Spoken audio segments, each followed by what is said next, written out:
Astagfirullahaladzim, ya Allah, kenapa itu anak-anak? Ya Allah, saya perlu nenangin diri dulu deh kayaknya. Kita perlu ngebahas nih, kayaknya kita perlu ngebahas nih. TV-nya harus dikecilin dulu, kita perlu ngebahas, kita perlu konsentrasi nih. Ibu-ibu kumpul semua, emak-emak kumpul semua ya. Semua guru-guru dengerin saya. Nah, termasuk kalian-kalian semua nih. Kalian-kalian yang dari generasi A, generasi Z, generasi milenial, semua generasi kumpul, kita bahas nih apa yang terjadi nih. Ini penting banget nih seluruh sekolah untuk mendengarkan konten ini agar tidak terjadi lagi kejadian-kejadian seperti itu.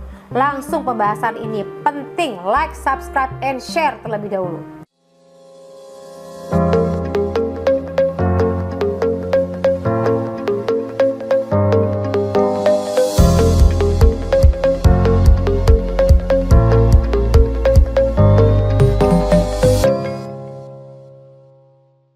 Kita tahu ya, akhir-akhir ini lihat dari pemberitaan, dari media sosial, dari semua hal yang kamu bisa lihat dan saksikan. Ini kenapa sih ada kejadian demi kejadian, mulai ada yang bunuh diri lah, kemudian melukai temennya lah, ngebully lah. Akhir-akhir ini kasus yang terjadi di sekolah ini, ada apa sih dengan anak-anak ini? Apa yang mengakibatkan? Saya turut prihatin loh dengan peristiwa ini, kejadian ini. Kenapa? Karena saya latar belakangnya adalah selaku psikolog pendidikan dan juga pemerhati pendidikan terhadap anak, apalagi karena saya memiliki yayasan anak berkebutuhan khusus di Aceh ya, dinamakan sekolahnya, terapinya adalah My Hope, dan juga di situ kita bagaimana mengoptimalkan tumbuh kembang anak dari yang mengalami gangguan menjadi lebih baik. Tapi di sini anak-anak yang tidak mengalami gangguan tumbuh kembang di sekolah, kemudian juga usia masih muda, justru kenapa mengalami hal-hal seperti ini? Ini apa yang salah sih? Nah, kita akan membahas satu persatu. Kalau kita tahu dari usia, saya ngambil dulu dari usia di mana peristiwa bullying ini terjadi. Saya ngambil dari generasinya dulu ya. Nah, ini pelaku-pelaku ini disebut dengan generasi A. Generasi Alpha merupakan generasi yang lahir mulai pertengahan tahun 2010-an hingga awal 2020-an. Dan mereka ini adalah generasi yang sangat muda dan terus bertumbuh. Kita mungkin belum begitu banyak punya pengalaman dan memahami banget untuk generasi A, karena kita sibuk akhir-akhir ini dengan generasi Z. Nah, dari tahapan tumbuh kembang anak-anak yang usia baru ini perlu kita kaji apa saja sih yang menjadi kendala-kendala mereka hingga mengakibatkan video berikut ini. Seorang siswi SD di Petukangan, Jakarta Selatan terjatuh dari lantai 4 sekolah. Meski sempat diberikan pertolongan, siswi tersebut akhirnya meninggal dunia di rumah sakit.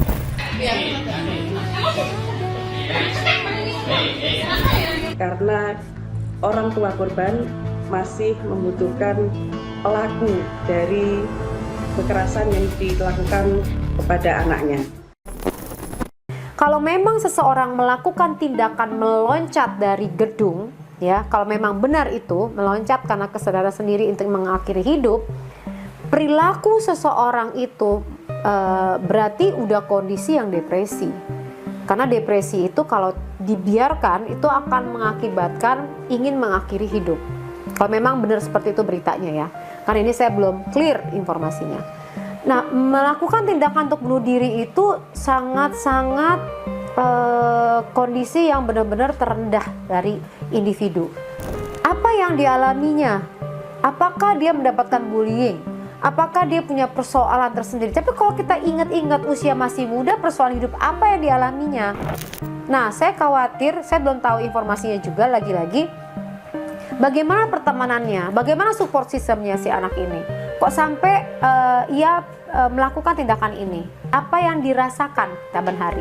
Kalau memang kasusnya adalah karena masalah bullying, kasus ini pun sama dengan kejadian yang terjadi dengan kasus berikutnya, di mana ia mendapatkan pemukulan dari teman-temannya hanya gara-gara ia mengakui bahwa ia bergabung dengan sebuah grup sekolah yang temannya itu tidak menyukai karena ia bergabung dengan grup tersebut.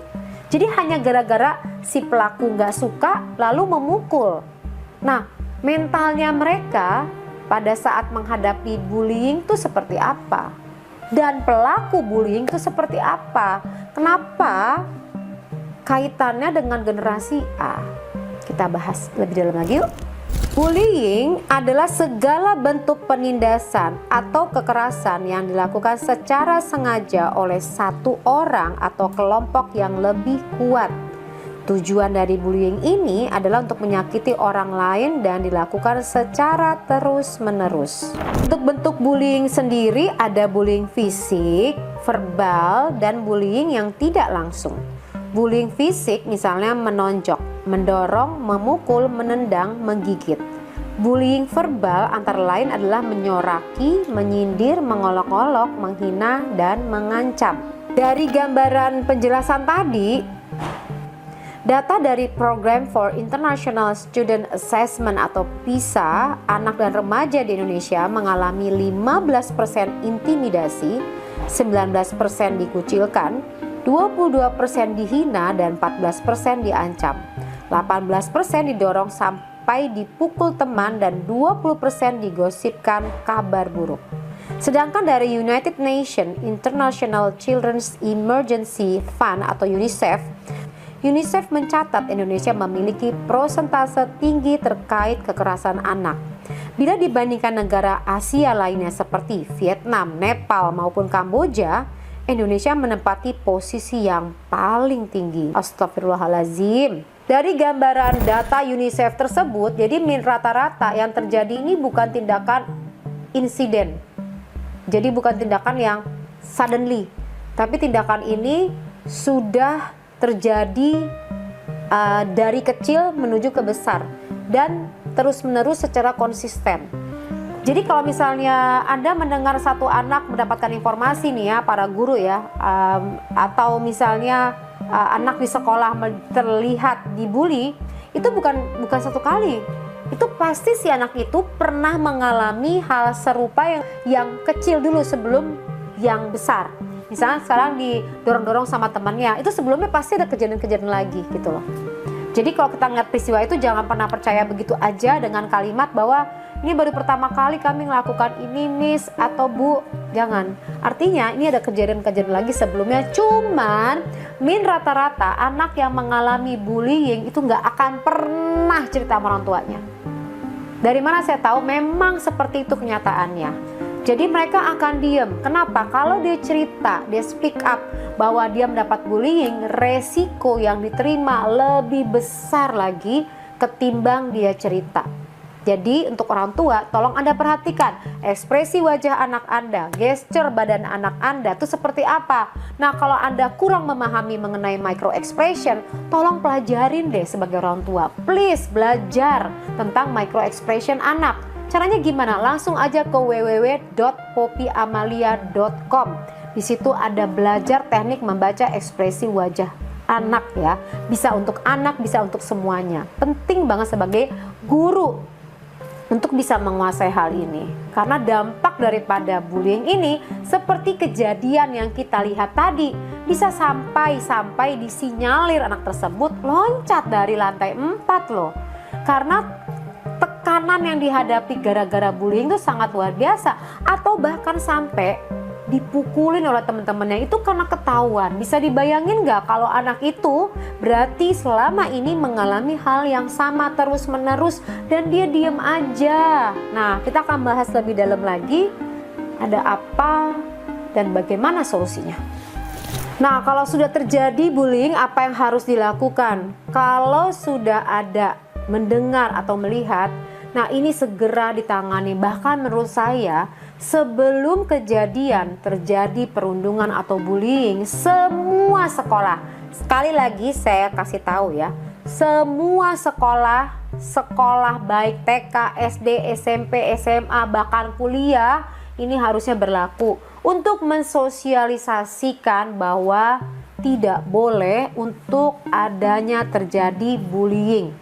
Baik ini TK, SD sampai dengan kuliah ya. Saya nggak cuma cerita tentang generasi A ya, tapi ini tentang generasi orang anak yang masuk ke kuliah atau disebut dengan generasi Z. Itu juga mengalami kondisi itu, gitu loh. Kenapa? Karena banyak dari mereka tidak mau cerita. Nah, ini yang menjadi perhatian kami para pendidik dan juga teman-teman dari Kementerian Perhubungan, kita melaksanakan sebuah sosialisasi dan edukasi buat para pendidik semuanya untuk membuat komitmen zero violence agar tidak terjadi di semua kampus terjadi lagi kekerasan. Nah, ini kami lakukan mulai dari pimpinan di BPSDM, di lingkungan Kementerian Perhubungan, sampai semua kampus-kampusnya. Nah, ini harusnya menjadi contoh buat ke depan agar semua kampus menghentikan hal tersebut. Jadi dimulai dari para pendidiknya terlebih dahulu komit melakukan pendidikan dengan cara persuasif dan juga mampu membaca ekspresi wajah daripada mahasiswanya agar mereka bisa mendeteksi dini apabila terjadi hal tersebut. Jadi penting kan untuk belajar komunikasi persuasif dan micro expression.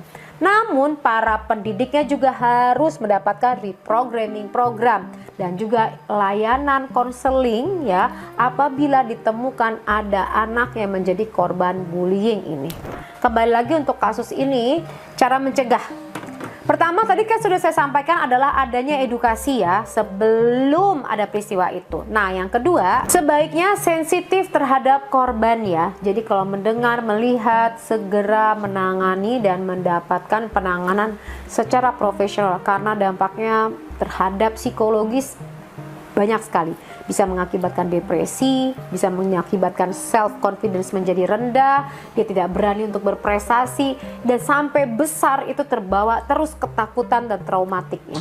Kemudian yang ketiga adalah membuat kebijakan tentang masalah perundungan ini. Jadi mulai dari bapak-bapak pemimpin di Indonesia, saya pengen ngeliat nih karena Anda lagi persiapan menjadi calon-calon presiden, ya kan, calon wakil presiden. Ada nggak yang peduli terhadap masalah ini? Terhadap masalah psikologi anak? Tolong dong diperhatikan, jadikan hal tersebut sebagai dasarnya Anda untuk bagian SDM, ya, dasarnya Anda untuk memperbaiki mental masyarakat Indonesia agar tidak menjadi hal-hal yang negatif lagi. Tolonglah Pak, itu menjadi program utamanya Anda. Kemudian yang keempat adalah membuka jalur komunikasi. Nah, ini para guru, orang tua sering-sering bertemu. Orang tua dengan anak buka open komunikasi. Jadi pada saat anak pulang sekolah jangan ditanyain PR-nya. Pertanyaannya apa? Apa perasaanmu nak? Pulang sekolah itu yang ditanyain. Lalu kalau dicerita tentang perasaannya, dia keluarkan mengenai perasaannya, Anda jangan justifikasi langsung. Oh itu nggak boleh, jangan. Biarkan dia keluarkan perasaannya, biarkan mengalir semua ya dia cerita. Baru nanti Anda bisa ngasih masukan. Jadi biasakan untuk anak bisa mengungkapkan perasaan. Ingat ya sekali lagi ya orang tua ya dan guru, anak gak bakal mau cerita. Jadi Anda yang pintar menggali informasi, buka komunikasi. Kenapa generasi A begitu sensitif menghadapi persoalan ini? Kita lihat yuk ketahanan mental mereka seperti apa. Bisa dibilang generasi Alpha adalah anak dari generasi millennials dan adik dari generasi Z. Jadi kelompok yang masuk dalam generasi ini adalah mereka yang lahir di tahun 2010 sampai 2025. Namun untuk generasi A ini berada di usia anak-anak. Diperkirakan jauh berbeda dengan generasi Z soal kelihayan menggunakan teknologi. Bahkan generasi A disebut-sebut memiliki potensi lebih tinggi untuk sukses di industri digital dibandingkan dengan generasi Z. Anak-anak dari generasi Alpha ini hidupnya berdampingan dengan teknologi canggih sejak mereka dilahirkan. Pemandangan anak berusia 2 tahun yang telah lihai menggunakan perangkat lunak tentu bukanlah pemandangan yang mengherankan di masa sekarang. Untuk mendukung perkembangan ini, beberapa kurikulum pendidikan di berbagai negara mulai menambahkan pelajaran pemrograman komputer pada sekolah dasar dan menengah. Kurikulum tersebut membantu pembentukan siswa yang kreatif menggunakan teknologi dan menghasilkan solusi pemecahan masalah. Dibesarkan di era masa teknologi selalu berkembang secara konsisten. Generasi Alpha dapat menjadi peran penting yang sangat berpengaruh terhadap berbagai industri yang terus berevolusi menciptakan inovasi terbaru. Generasi A juga memberikan dampak pada dinamika dunia. Dengan aksesnya mudah mereka dalam berkomunikasi secara global, anak-anak yang termasuk generasi ini mungkin lebih mudah dan mampu memperluas kemampuan komunikasi linguistik mereka. Dari segi kelebihan, masuk dalam generasi ini diperkirakan mereka beresiko lebih tinggi terhadap masalah kesehatan mental atau ketahanan mental seperti tadi yang saya sampaikan. Beberapa di antaranya adalah gangguan kecemasan dan depresi. Selain itu, generasi A cenderung untuk lebih asik menggunakan gadget. Kenapa sampai mereka itu memukul? Kenapa sampai mereka itu melakukan membuli anak lain? Karena tadi rasa tidak percaya dirinya, kemudian tidak bisa banyak berkomunikasi, kecerdasan emosi mereka punya masalah, nggak bisa mengungkapkan, komunikasi terbatas, semua dengan teknologi. Jadi tidak ada skin to skin, tidak ada sentuhan yang mengakibatkan mereka itu minim untuk bisa empati atau mengungkapkan perasaan. Nah, solusi ini apa yang harus kita lakukan dengan peristiwa yang terjadi ini? Solusinya gimana menghadapi mereka ini? Kita bicara fokus kepada solusi. Pertama, menurut pendapat saya adalah mengajarkan anak tentang kecerdasan emosi. Ini penting agar mereka belajar mengungkapkan rasa, kemudian mengungkapkan apa yang mereka pikirkan, agar mereka terjalin empati. Dengan mereka dilatih untuk mengungkapkan rasa, mereka akhirnya belajar untuk memahami perasaan orang lain. Ya, jadi mereka tidak mau melakukan tindakan seperti itu. Kemudian anak-anak ini kan baru tumbuh dan berkembang proses berpikirnya, dan ini kalau kita kaitkan dengan teori Piaget, kemudian kalau kita kaitkan dengan teori Maslow bicara mengenai aktualisasi diri, sebaiknya anak-anak ini dilibatkan dalam aktivitas kegiatan olahraga yang bisa meningkatkan prestasinya dia dan kepercayaan dirinya dia. Misalnya bergabung dalam silat, misalnya bergabung dalam olahraga main bola. Begitu dia berhasil, apresiasi dari lingkungan itu akan meningkatkan kepercayaan dirinya dia, dan rasa untuk bisa mengaktualisasi diri dia akan menjadi terpenuhi. Jadi tidak perlu harus membuli orang lain untuk mendapatkan pengakuan. Kenapa? Karena dia dihargai dengan prestasinya tadi, main bola atau main basket dan lain-lain. Nah, samping itu karena anak-anak lagi tumbuh kembang, dengan dia berolahraga emosinya jauh lebih terkontrol selain berprestasi, dan itu adalah strategi yang sangat luar biasa.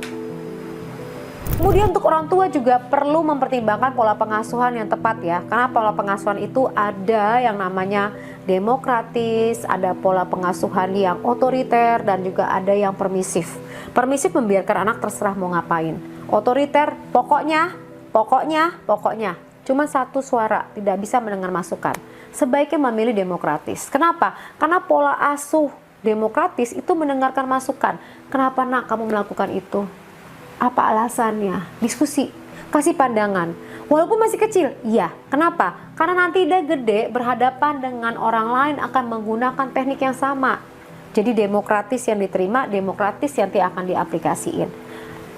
Pemukulan yang diterima, pemukulan yang akan diaplikasiin. Nah, kalau semua saluran-saluran aspek-aspek tersebut bisa teratasi dengan baik, anak tidak akan mengalami hal-hal, tidak akan melakukan hal-hal seperti itu. Kemudian yang paling penting adalah bagaimana Anda bisa membatasi atau mengecek apa tontonan anak. Karena apa yang anak lihat itu masuk dalam bawah sadarnya. Main games anaknya baik, semua dilakukan baik, tapi tontonannya gimana? Apa yang dia lihat saban hari? Kalau main gamenya kekerasan, anak itu akan melakukan kekerasan. Kalau dia melihat kekerasan, dia akan melakukan kekerasan. Jadi penting untuk bisa Anda mengecek semua media sosial yang ditontonnya. Tontonan orang tua juga perlu diseleksi apabila ada anak. Nah, yang gak kalah penting dan paling kuat adalah pendekatan spiritual. Kenapa? Karena dengan pendekatan agama anak belajar tidak boleh yang menghina ciptaan Tuhan, tidak boleh yang menyakiti orang lain, bagaimana menjadi sabar, bagaimana menjadi kuat, bagaimana mental itu terbentuk, dan bagaimana aku harus menghadapi situasi. Nah, ini penting untuk Anda ajari. Namun sebagai orang tua, kalau Anda mengalami anak-anak yang bullying, jangan langsung dipindahkan sekolah. Kuatkan mental anak Anda untuk berani berhadapan dengan kondisi tersebut. Caranya gimana? Latih anak, diedukasi bullying seperti apa, bagaimana respon kamu kalau kamu menghadapi bullying. Kalau di luar negeri itu dipakein peluit, bisa tiup peluitnya, maka orang akan datang semuanya. Nah, sekarang kasih tahu anak, jangan melakukan bullying karena sakiti orang lain itu menyakiti dirimu sendiri. Nah, kemudian pada saat kamu disakiti, apa yang harus kamu lakukan? Kamu berdiri dan bicara dengan orang melakukan kekerasan itu dengan tangan seperti ini, dan bicara berdiri. Stop bullying, jangan sakiti aku. Nah, kemudian panggil teman-temannya, laporkan dengan guru. Untuk kamu di sekolahan yang melihat teman kamu seperti itu, kamu stand up bareng, pegangan semuanya tangannya, lihat tangan aku, pegangan semua seperti ini, datangi temanmu yang melakukan bullying, lalu bicara bersama-sama, stop bullying. Kamu harus berani untuk menyatakan hal tersebut, dan para guru, Anda harus mengambil tindakan seperti tadi yang saya jelaskan. Oke, semoga hal ini tidak terjadi lagi, dan saya juga turut prihatin dan saya juga turut berduka cita dengan korban yang meninggal dunia. Semoga hal ini tidak akan pernah terjadi lagi di Indonesia. Semoga ilmu atau sharing ini berguna untuk kita semua, dan kasih komen di bawah bagaimana solusinya lain tambahan yang mungkin saya luput untuk menjadi bekal buat kita semua para pendidik. Terima kasih. Wassalamualaikum warahmatullahi wabarakatuh. Bye-bye.